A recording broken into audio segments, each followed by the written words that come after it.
എൽജിമോസ് വ്ളോഗ്സിലേക്ക് സ്വാഗതം. പച്ചക്കറി തൈകൾ പെട്ടെന്ന് വളരുന്നതിന് ഒരു ജൈവവളം ഉണ്ടാക്കുന്നതാണ് ഇന്നത്തെ വീഡിയോ.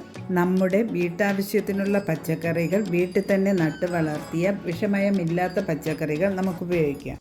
കടലപ്പിണ്ണാക്ക് നല്ലൊരു ജൈവവളമാണ്. ഇത് മാത്രം പൊടിച്ച് ചെടികളുടെ ചുവട്ടിലിടുമ്പോൾ ഉറുമ്പിൻ്റെ ശല്യമുണ്ടാകും. അതുകൊണ്ട് വേപ്പിൻ പിണ്ണാക്കും കൂടി മിക്സ് ചെയ്ത് ഇടുന്നതാണ് നല്ലത്. ഈ ജൈവവളം പച്ചക്കറി തൈകൾക്ക് മാത്രമല്ല എല്ലാത്തരം പഴവർഗ്ഗങ്ങൾക്കും ചെടികൾക്കും ഉപയോഗിക്കാവുന്നതാണ്. ഈ ജൈവവളം ഉണ്ടാക്കാൻ വേണ്ടത് കടലപ്പിണ്ണാക്ക്, ശർക്കര, 2 ദിവസം പഴക്കമുള്ള പുളിച്ച കഞ്ഞിവെള്ളം. ഞാൻ എടുത്തത് 200 ഗ്രാം കടലപ്പിണ്ണാക്കും 50 ഗ്രാം ശർക്കരയും. ഉപ്പിക്കുന്നതിന് ആദ്യം കടലപ്പിണ്ണാക്കിടാം. കടലപ്പിണ്ണാക്കിൽ ഇനി ഈ പുളിച്ച കഞ്ഞിവെള്ളം കൂടി ഒഴിക്കാം. കടലപ്പിണ്ണാക്ക് കഞ്ഞിവെള്ളത്തിൽ മുങ്ങിക്കിടക്കണം.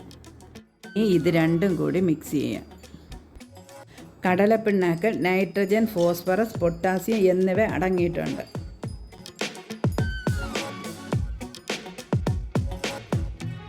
കടലപ്പിണ്ണാക്ക് കുതിർന്ന് പെരുകി വരും. അതുകൊണ്ട് കുറച്ചുകൂടി കഞ്ഞിവെള്ളം ഒഴിച്ചു കൊടുക്കാം.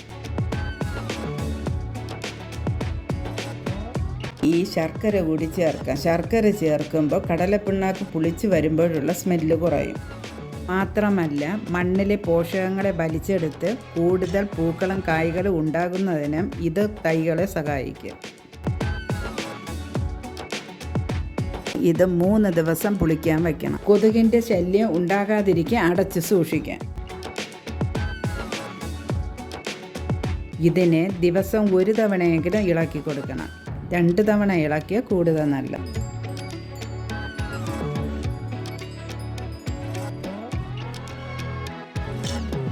ഇത് പുളിക്കാൻ വച്ചിട്ട് 3 ദിവസം കഴിഞ്ഞു നല്ലവണ്ണം പുളിച്ചു. ഇതിൽ 7 ഇരട്ടി വെള്ളം ചേർത്ത് നേർപ്പിച്ചെടുക്കാം. ഡൈല്യൂട്ട് ചെയ്യുമ്പോൾ വെള്ളം കൂടിയാലും കുഴപ്പമില്ല, പക്ഷേ വെള്ളം കുറയാൻ പാടില്ല.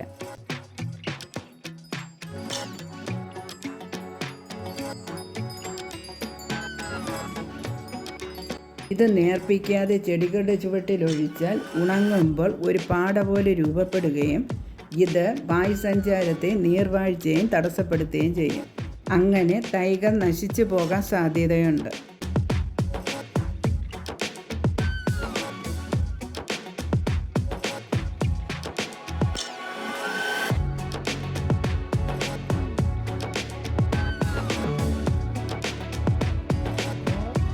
ഒന്നുകൂടി ഇളക്കിയതിന് ശേഷം തെളിയാൻ വയ്ക്കാം.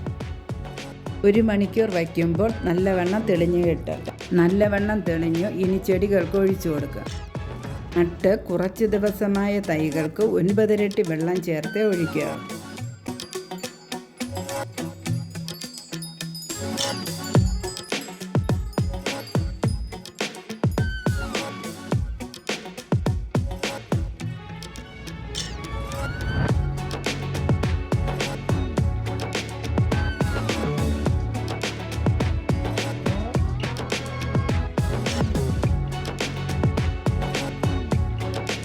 കടലപ്പിണ്ണാക്ക് കുറച്ചുകൂടി വീര്യം കൂടിയ രീതിയിലും പുളിപ്പിച്ചെടുക്കുക. 200 ഗ്രാം കടലപ്പിണ്ണാക്കും 50 ഗ്രാം ശർക്കരയും പച്ചവെള്ളം ഒഴിച്ച് 2 ദിവസം പുളിക്കാൻ വയ്ക്കണം.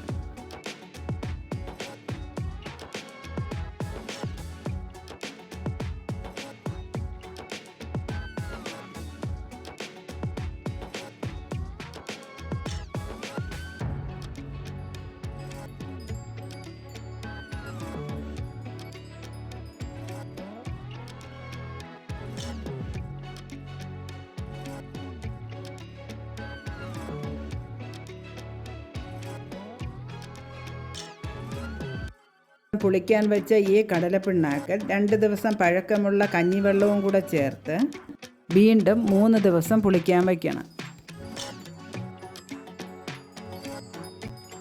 3 ദിവസം പുളിച്ചതിന് ശേഷം ഇതിൽ 10 ഇരട്ടി വെള്ളവും കൂടി ചേർത്ത് മിക്സ് ചെയ്തെടുക്കണം.